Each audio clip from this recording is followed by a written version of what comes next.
When it comes to the American ideal of what kind of job we should strive for, the real measuring tool doesn't always have a lot to do with people discovering and then developing whatever unique talents they may have and then finding a way to make that marketable. The American default measure of a worthy career is much simpler. It's mainly about how much wealth and status that your career generates. We see this in the media, and we hear it in the language of every parent who says they want their child to grow up to be a doctor or a lawyer.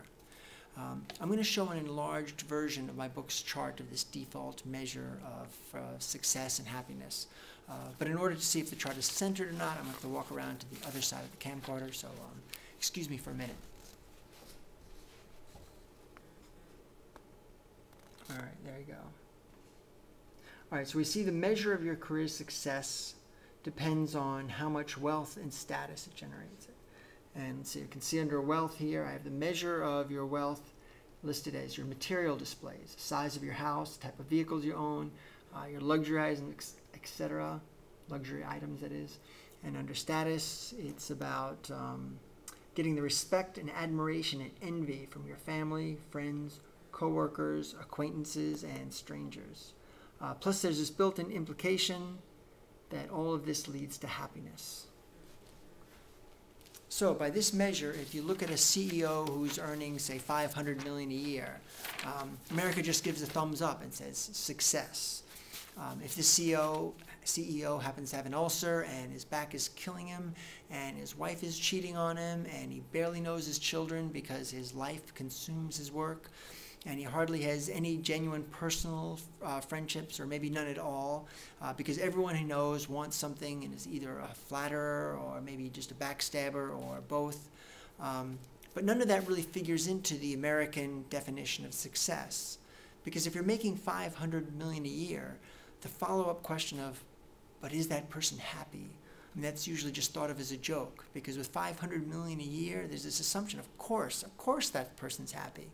But again, with backaches and ulcers and estrangement from spouse and family and all friends, such a person might really not be enjoying life.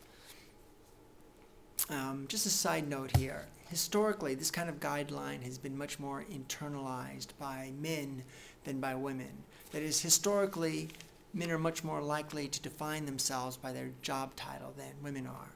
But as women continue to break more and more barriers in the workplace, not only do women get more and more opportunities that used to be limited just to men, women also get more and more men's neuroses. Anyway, man or woman, basing your happiness on your career and measuring the worthiness of your career by your wealth and status seems to me to be an inadequate guideline for finding happiness. And I believe a more reliable guideline has to take into consideration a much larger picture. Now, to make this discussion practical, I have to use language that condenses this larger picture of life into just a few terms.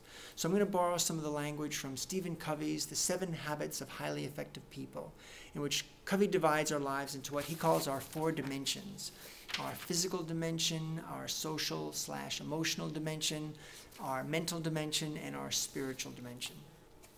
I'm going to define each of these in just a minute, but I just want to add that although I'm using Covey's specific terms, this idea of dividing one's life up into these separate categories goes back thousands of years. For example, the ancient Indian scriptures, the Rig Veda, does this and calls these areas body, mind, and soul. The Greek philosopher Plato, born in the 5th century BC, he also wrote about these divisions, except instead of body, mind, and soul, Plato's terms translate, at least in English, as appetite, reason, and spirit. Same idea, though. Modern philosophers tend to talk about 4 dimensions instead of 3. What ancient philosophers just call the mind, the more modern ones divide into 2 separate categories, one for the mind's emotion and the other for the mind's knowledge. When Aldous Huxley talked about these 4 components of life, he used the terms body, character, abstract knowledge, and soul. George Sheehan, philosopher and the author of the best-selling book Running and Being, The Total Experience, he would also discuss these 4 dimensions, only he would call them our 4 roles. He would write about the importance of what he called being a good animal, friend, craftsman, and saint. So again, I'm using Stephen Covey's specific terms, but this general idea is ancient and widespread. I'm bringing all this up because I propose that rather than pursue happiness through the wealth and status of our careers, a more reliable guideline, as far as I can tell, for our pursuit of happiness is to strive to achieve a balance, a satisfactory balance of these 4 dimensions of our lives. So I'm going to show another enlarged version of a chart from my book. This is one I'm calling the 4 dimensions map. Again, I'm going to have to walk around to the other side of my camcorder. Excuse me. All right.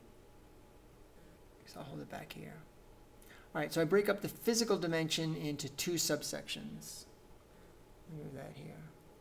All right, so there's the financial subsection of your physical dimension, your food, clothes, shelter, savings, material goods. And then there's the health aspect, exercise, sleep, nutrition, and stress management. Going on with the social dimension, relationship with spouse, partner, friends, family. The mental dimension, continual learning. And the spiritual dimension here, which I define as your connection with your religion or art or nature or charity. And I have an etc. there, by which I mean whatever other artistic, creative, aesthetic interest that people have. Now I have to go on a brief tangent here about the word spiritual, because as a general rule, I like to reserve the word spiritual for conversations about religion. Because in that context, the meaning, well, at least it has a chance of being clear. When it comes to secular conversations, though, the word is often very unclear, and it holds lots of different meanings, especially when non-theists use the word. Some non-theists use the word spiritual when referring to the sense of awe, when being immersed in or overwhelmed with beauty, be it through art or music or poetry or literature or special human relationships. I know one atheist who describes the Big Bang as deeply spiritual. This idea that everything in the universe was once at one with itself. I know other non-theists who use the word spiritual only as a reference to the placebo effect that accompanies religious delusion and wishful thinking.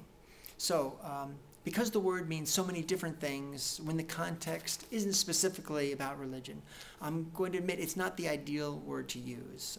I should probably, instead of saying spiritual, I should probably say our spiritual / artistic / creative / aesthetic / charitable, etc. dimension. But that's very wordy and awkward, so I'm just going to use the word spiritual anyway, and hope this explanation offers sufficient clarification. All right, I'm going to get back on track, starting with part 3.